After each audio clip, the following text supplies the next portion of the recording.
Hey, what's up, everybody? Gonna do a classic rock reaction, man.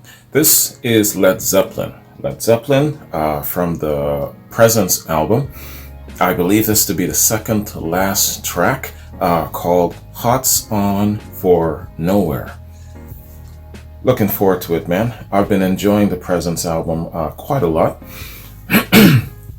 And I know that it's divided among Led Zeppelin fans in a sense of from best to worst and that sort of thing. Maybe not their best, whatever the case may be, but you know what? Strictly coming in from a very neutral point of view, I'm enjoying the hell out of it, man. So let's check this out, man. Hot On for Nowhere. Oh, by the way, sorry, man. I'm just a little bit too anxious to get on with this. I'm going to do a back-to-back with this. So Hot's On for Nowhere, first the studio rendition, and then I'm going to do a live rendition. And this is with the Black Crowes. It's Jimmy Page performing this with the Black Crowes. And as well, before I pop this off, I just want to give thanks very much to Murray Wilkinson. Murray, thanks for the links, man. Sorry, I'm not rushing, but I'm definitely anxious to check this out. So, without further ado, man, studio rendition. Hot's On for Nowhere. Let's get it.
Such a hard trying to brighten the day. I turned around to look for the snowman. To my surprise, it melted away.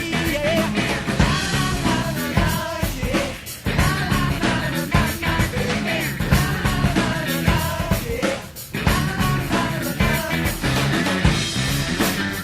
Listen to the way Bonham switches up his drumming.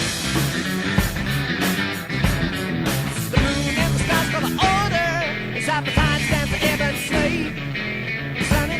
Sitting lower while the hope in my hands turn to clay. I don't ask at my feet full of clover. I don't moan at opportunity's door. I look to ask my thoughts, take it slower. Let the story be your finest reward. La la la la la, yeah. La la la la la la, baby. La la la la la, yeah. La la la la la, let's do it.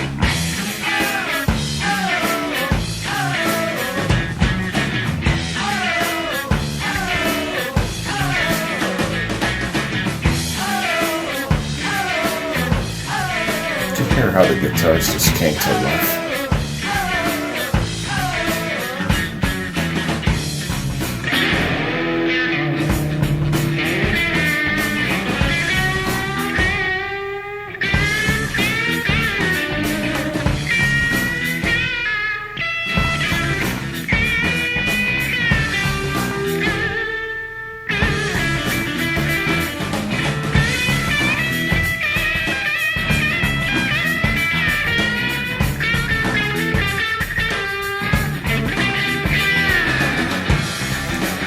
Listen to Bonham's drumming.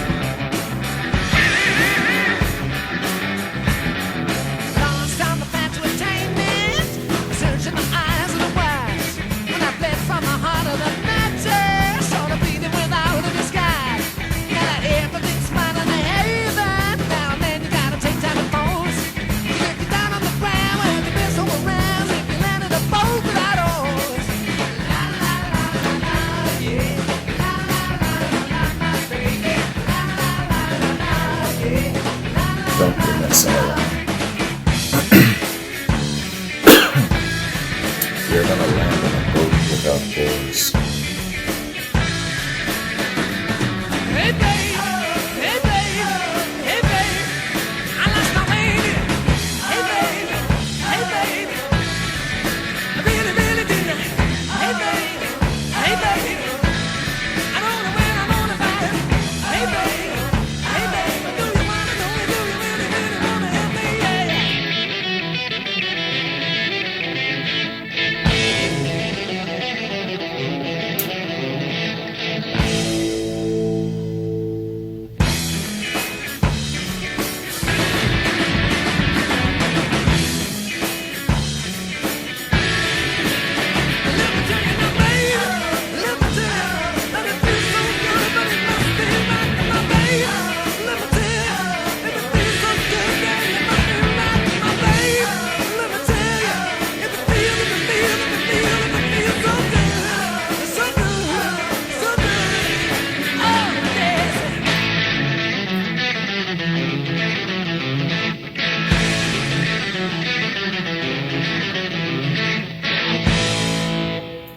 Okay. All right. Wow. Hot's on for nowhere. Excuse me, excuse my damn throat. Hot's on for nowhere.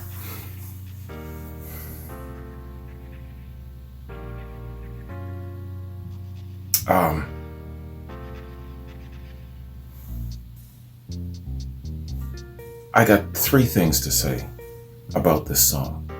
Three things. One, it isn't what I was expecting. And with this album, every song is completely so different, out of left field-ish, kind of like not maybe a Led Zeppelin signature sound where you're talking about thunder, maybe their blues cover, and or maybe something like far and away driven like oh geez, my mind is shutting. Achilles' Last Stand or No Quarter. But in the same breath, here we go again. Just like Candy Store Rock, this song really, really showcases their range, what they can do, where they can go. They can go anywhere they want. When you have these four guys together, it seems like they're capable of just doing anything. I really like that about Led Zeppelin. And that is the number one thing about them that I like, first and foremost. I know a lot of people will have different things, but for me, it's their range, their versatility, all of that sort of thing that I really like. And I really, really took note of it, starting from Houses of the Holy. That was the big takeaway about that album, the way they can move. And, of course, I appreciated it in Led Zeppelin 3, but by the time we got to Houses of the Holy, man, I was sold on how they are so versatile. Same with this song. That's the first thing. The second thing I'm going to say about this song, man, is that this song it's like two songs in one, coming at you from two different directions. I mean, the beat and everything, it's a very upbeat kind of thing, something that you would even dance to, sing along to, that sort of thing. Great musicianship, right? The guitar does something excellent. The drums does something excellent. It matches it. And I wasn't sleeping on Bonham's drumming, even though it's kind of like in the background of this. It's just with the rhythm section, it's just carrying the song, maintaining pace. There's just no way that you cannot notice John Bonham's drumming. And it doesn't matter what kind of song is being played, slow, fast, whatever the case is, I always notice this guy's drumming. So there's the musicianship and there's the feel of the song. It's got a feel good up tempo and all that, but it's got an underlying current of something really serious. He is singing about something very, very serious. And as much as I'm enjoying the song, tapping my toes and all of this sort of thing, he is singing about something very, very serious. And he is singing about some sort of a conflict of interest, some sort of a, I'm thinking he's in a relationship and it's just not going well. She is a yin and he is yanging, and they are just not meshing, and he's talking about being alone, feeling bewildered, feeling, what did he say, up the creek in a boat without oars. You got to listen to the words of the wise. So he is singing about being in conflict with, I'm guessing his wife or his girlfriend, I think. It's a relationship anyway. It's serious because he is very invested in it, and he's got lots of emotional ties to it, and he feels that he's not being taken seriously, accepted well, not being heard, something like that. And so he's just letting his frustrations out. I'm visualizing him being at a bar and just telling the bartender all of the shit going on in his life. That's what I'm visualizing. Anyway, hey, I don't have long to do this reaction because I gotta get other things going on. So I'm not gonna linger with this, man. Let's do a little background. Let's do a little read. Get a feel for what this song is all about, man. Good song, man. I like it all around. So there we go. Hot's On for Nowhere. Okay, so Hot's On for Nowhere is a song by English rock band Led Zeppelin, released in 1976 on their album Presence. The basic structure of this song can be traced to rehearsal sessions for Led Zeppelin's sixth album, Physical Graffiti, as well as the 1975 era live versions of the song Dazed and Confused. One of the interludes, first heard at around 38 seconds, can also be heard in Walter's Walk.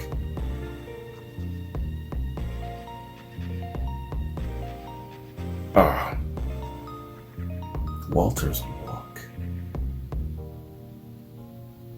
That must be a song I haven't gotten to yet. As well as the snippets of the song included in certain extended live versions of Dazed and Confused. Robert Plant wrote the lyrics in Malibu while recovering from a car accident. The band wrote the rest of the song in a German studio in about an hour. Just like Candy Store Rock, they wrote that in an hour. They had to finish the album quickly because the Rolling Stones needed to use the studio.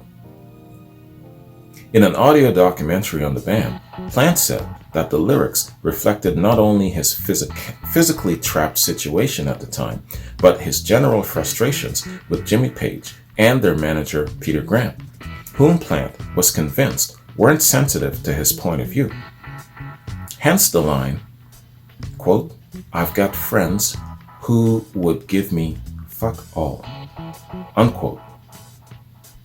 I gotta go back to that line. However, he slurred the pronunciation of the F-bomb, hoping to dodge it onto the radio. Didn't work, however. Plant says, "Fluck," F-L-U-C-K, at the end of the song's first verse. So, quote, "Time and his bride growing older.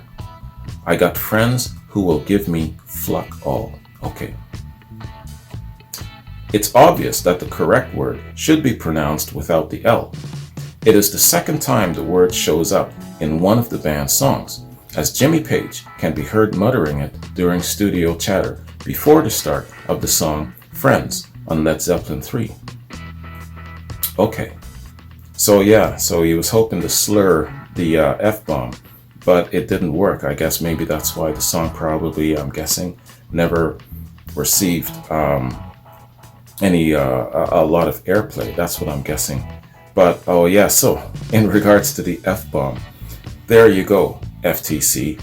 In regards to your COPPA laws, I dropped the F-bomb. So if you ever need reference to prove that this channel is not for children 12 years and under, There you go. You forced STB to utter the F-bomb. There you are. Reference. I hope you're happy now.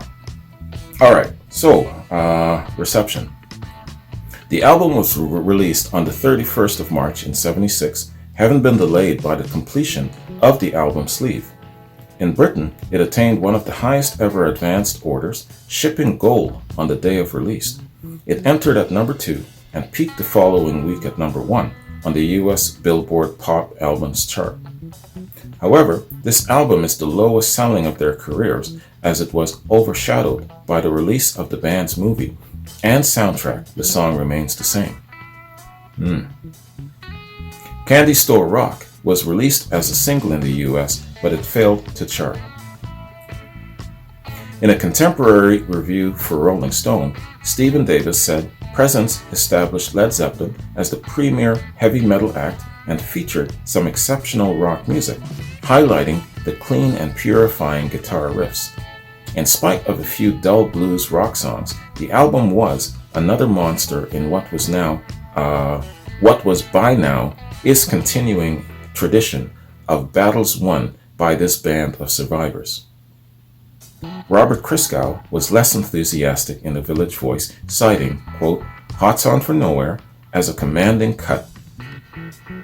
Hot's On For Nowhere is a commanding cut, while finding much of the rest consistent but unnecessary in comparison with earlier recordings. So you had something good to say about Hot's On For Nowhere. Neil McCormick of the Daily Telegraph claimed it was Zeppelin at their most blunted, awarding it 2 stars out of 5. Pitchfork's March Richardson dubbed Presence as one of Zeppelin's worst albums. However, he added, none of these songs sound like they could have come from another record. In a retrospective review, a Q critic who gave the album 3 out of 5 stars wrote, Presence sounds as rushed as it was. Unquote.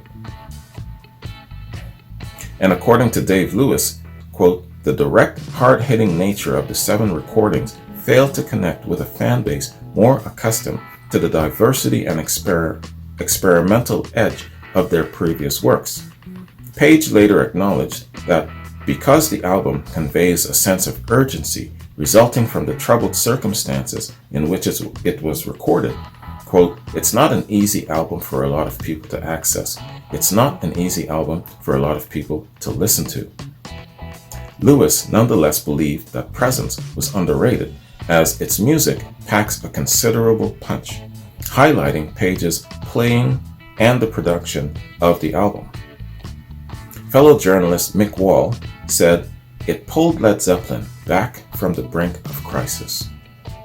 Unquote. Okay. What crisis is Mick Wall speaking of?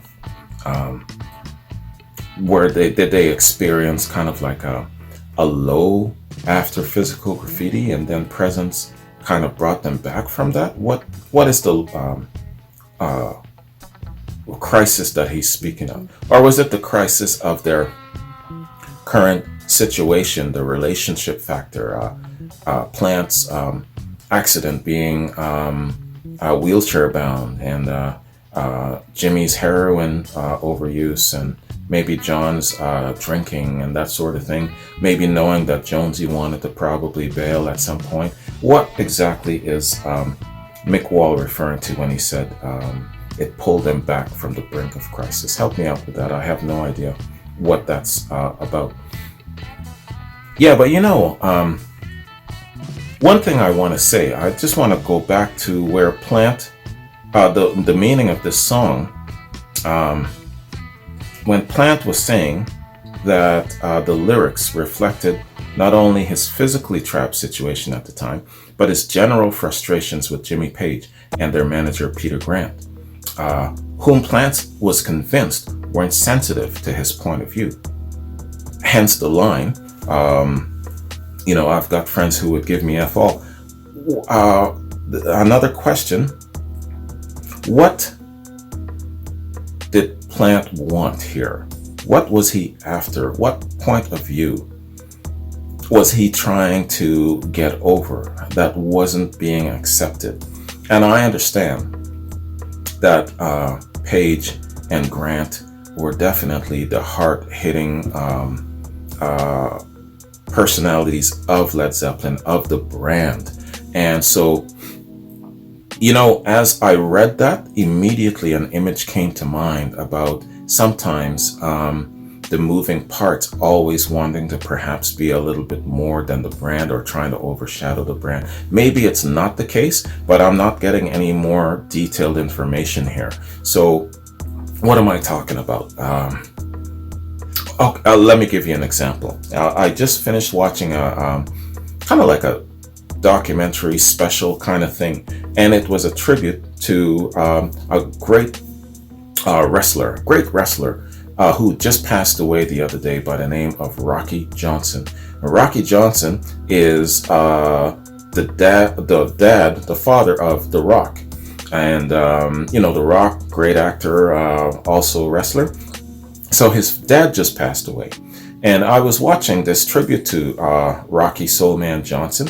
And what I got from that, and, there were other wrestlers that kind of came about in this documentary, was that sometimes you've got great performers like Rocky Johnson.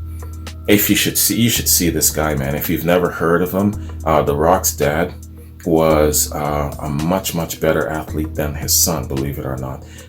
He had a Herculean body. He had the Muhammad Ali flair to him. Float like a butterfly, sting like a bee. Even though he's a muscular man, he could get up in the air and throw drop kicks around like you wouldn't believe. Very athletic. A lot more physically talented than his son.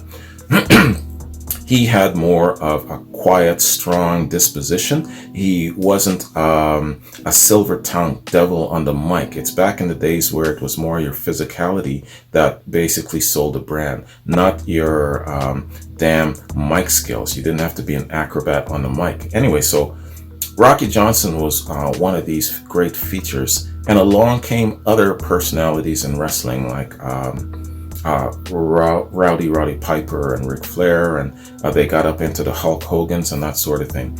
And the point that I was getting from this is that sometimes these great heroes of wrestling, the feeling that I got was that sometimes they feel that they are bigger than the brand, that they are great shining lights, and they are, but they are not bigger than the brand. In boxing too, you've got some of these personalities that feel that they are bigger than the brand. Well, boxing will be around long after you have retired and gone. Yes, you're a great shooting star, but it's a temporary thing. The brand will always be there longer, and it will outlast you. That's the point. So as I'm reading this passage here about Plant, being frustrated with Page and Grant not seeing his point of view, I got that image in my mind.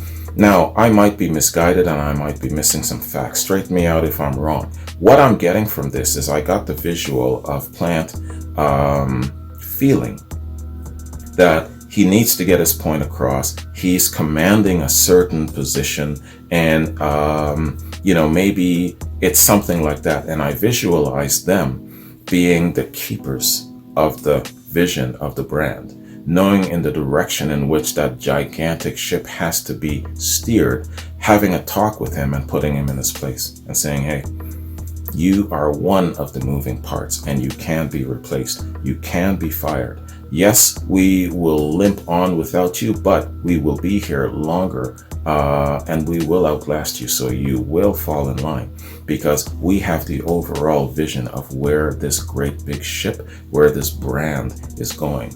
Am I close to it? Am I on it, or am I way off? Without getting more information, that is the visions that I got in my head. And the wrestling example and the boxing example, it's just to kind of give you a little bit of context there. Speaking of wrestling, I just wanted to give a shout out to The Rock and to his family. Condolences. Rocky Johnson was is still one of my favorite wrestlers of all time. He was among the first of my favorite wrestlers. I started watching him way back in the days of Ric Flair and Steamboat, Roddy Piper, Greg Valentine. He was known as Sweet Ebony Diamond. He was a masked man. And then he decided to take off his mask and he became Soul Man Rocky Johnson. Always one of my favorite wrestlers of all time. So rest in peace, sir. You really, really were one of a kind. Okay, so straighten me out about that question about Plant. Do you feel at this point that he was overstepping his bounds, that he was losing sight of the big picture, or did he have something really, really legitimate? Did he have a legitimate concern? Was he just sounding off too much and he was getting too overbearing? Let me know about that. It's intriguing because there's nothing else provided about it. So moving along, let us jump to our next track, man, and that being a live rendition of the song performed with Jimmy Page and the Black Crowes.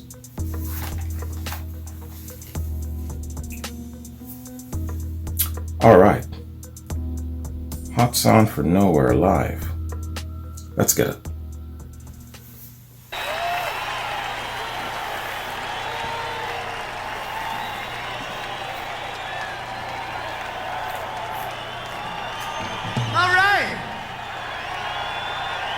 How you feeling this Jones Beach Monday night?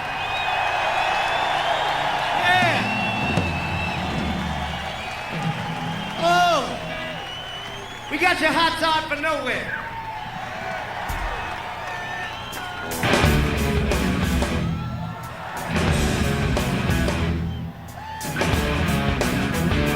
I was burned in the heat of the moment. It could have been the heat of the day. Run down my time and been wasted. Big fellas out on the way. Been to forget to the shoulder. Been out you having a ball. Time in this back up and older. Been to give it back on. La la la la la, yeah. La la la la la, yeah. La la la la la, yeah. La la la la la, whoa.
The spirit of his story.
Excellent, man.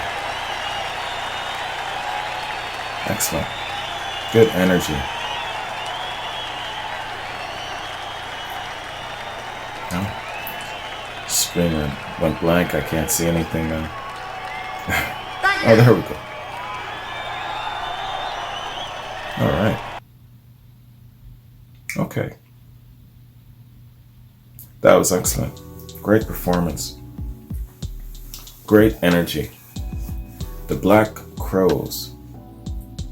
Yeah, definitely what I'll say about that is really, really good choice from either Jimmy Page or the Black Crows to select each other and to be the platform for Jimmy Page to, do his thing. A really, really good mix there and a good blending. And you've got, kind of like one of the pioneers of, the hard rock sound, and then you've got a contemporary band and you fuse it together. It's always a really, really nice thing to put those elements together. And the Black Crows, definitely a really good platform. And I know these guys have a really, really good command of the blues and a good solid blues foundation, and the blues rock thing. They're definitely, I would say, the epitome of a really excellent blues rock sound. They've got a little bit of a southern rock flavor to them as well. So really good band all around, and they're very diverse in their sound. They can go in different places.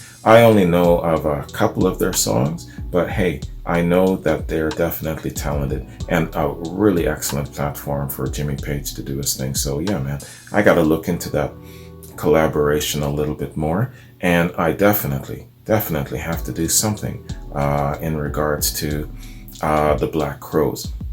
Now, I am not going to assume anything in regards to Artist of the Month, for example, because a lot of my patrons are of a certain age demographic, and they like to pick a lot of artists that date back a little bit earlier than the Black Crows. So I don't ever see the Black Crows becoming Artist of the Month, so to speak. But I can still do something with them. I can do a couple of quads, maybe do a full album reaction or whatever the case is. But what would you recommend where the Black Crows are concerned? Give me an intro to the Black Crows, a really, really good intro. Either a full album reaction or maybe a quad, something like that.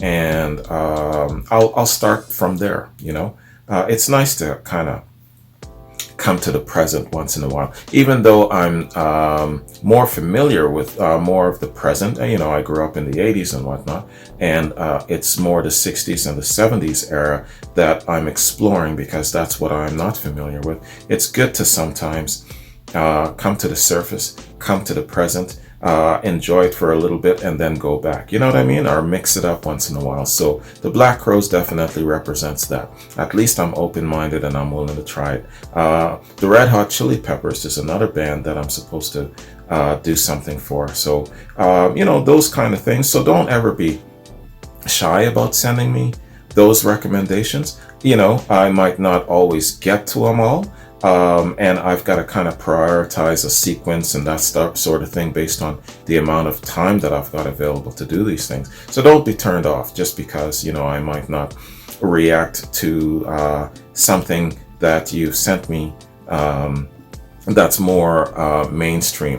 Like, for example, I remember someone sent me this note that, oh yeah, I really like Metallica, but I've never seen you do a reaction to Metallica, so I'm not even going to bother sending you any recommendations or links. Well, man, just send me the damn links, right? You'll never know. So send me the links all the same. You got a recommendation, send me the links. That's all I'm going to say. All right, man. So, hey, excellent recommendations. Thank you very, very much, Murray. I appreciate it. Thank you for the links as well. This was a great performance, man. So, man, overall, the song is a great song. Yes, it's not one of their heavy hitting songs. It might not, in your opinion, be one of their best, but it's a very good song. And I'm approaching this song and the whole Presence album as if it just fell out of the sky, out of nowhere, without any kind of previous pre-led consumptions about Led Zeppelin, and just going from there. And you know what? Great song. And I'm going to say this about Led Zeppelin, and you're going to get sick of me saying it. Someone can come along, take their worst stuff, even the crunch, and have a successful career on their worst stuff. In some people's opinion, based on what I've been reading, Presence, in their opinion, is the worst album. And in other people's opinion, I'm being told that the following album, In Through the Outdoor, is their worst. So I'm holding my judgment for myself because I feel to a certain degree that I've been misled a little bit about this album because I really like it. Maybe it's not their very best, but we'll see. I mean, I've still got another song to go, right? And, this one song can make an album, so we'll see, right? Anyway, man, overall, great song. I like it very much. I like what it has to say in the body of the song. Lyrics do matter. It's not a fool's errand not to pay attention to lyrics. In some cases, it really matters, like in a case like this song. Excuse me. Plant is trying to say something. He's trying to convey something serious. And I'm not being misled or overshadowed by the hoppy, fun flavor of the vibe of the song. I am still in tune with what he's trying to say, something serious, you know what I mean? So I get both sides of it. And I think it's really, really good writing and good structuring, So yeah, man, I give the song its props. I like it very much. So let me just scroll down here and see if I left any notes for myself before I bounce, man. Yeah, okay. Just one note. An announcement. I am going to return to YouTube very soon, in the next week or so. And I have, in my opinion, identified a safe path in regards to dealing with the FTC and the COPPA thing. And YouTube is a good platform. Yes, it's got restrictions. Yes, it's got this. Yes, it's got that. Sometimes it stinks. But just like Noah's Ark, it's still the best thing afloat. So I'm going back to YouTube, and I am going to tread into the waters very, very carefully. But at the same time, I think I figured out how to do that and be safe and, and just navigate the water safely. So I am going to go back to YouTube in a short while. I will re-upload a number of my videos, probably not all of them, because at this point, man, I'm up to around 500 videos. So I'll probably maybe upload half of that. And if there is something specific that, hey, I really like the Pink Floyd series or whatever it is, I don't see it, could you please re-upload it? I'll do that. Just ask and I'll do it. So, but yeah, man, I'm sitting on 500 videos now, a year and a half into it. So I'll do that. I think what I'll do, just to be organized, is I'll upload all of the Led Zeppelins first, put it in a folder, so you can basically push on it, play all type of thing, or download all, or whatever you want to do with it, and go from there. And then I'll upload everything else according kind of like to a timeline sequence, what came first, second, and third, that sort of thing, with the exception of the Led Zeppelins. I'll just do all of those first. And then go from there. Whatever YouTube allowed last time, I kind of took a video screenshot of what made it onto YouTube, so I know what will actually be accepted by the algorithm if it hasn't reprogrammed and now has changed its mind or whatever. So I will be coming back to YouTube very, very soon, just so you know. And I'll post a little bit of an announcement that I'm coming back and that sort of thing, and make it official. So thank you very much. Apologies if I offended anyone by dropping that F-bomb. It was important, but hey, when you're quoting rock stars in Wikipedia, these things happen. And I allowed that F-bomb to drop mainly from the part of how I'm going to deal with the FTC and COPPA. It was meant to happen, so I took the opportunity to do it. Anyways, man, that's my reaction to this great song. I'm still enjoying the Led Zeppelin journey. The rabbit hole is still deep and very winding, so I'm looking forward to getting into the next album. But before that, there's another song to go on this album. And forgive me, I don't know what it's called. So we'll have to wait and see. So I'll be hitting it probably into the next weekend. I'm looking at a pattern of doing one Led Zeppelin reactions per week, and it basically takes me into the weekend. So definitely before next weekend's out, I would have completed this album. So thanks for joining me. What else was I going to say? There was something else, but that's okay. I'll save that for the next time. Have yourselves a good one, and I'll catch you in my next Led Zeppelin reaction. Peace.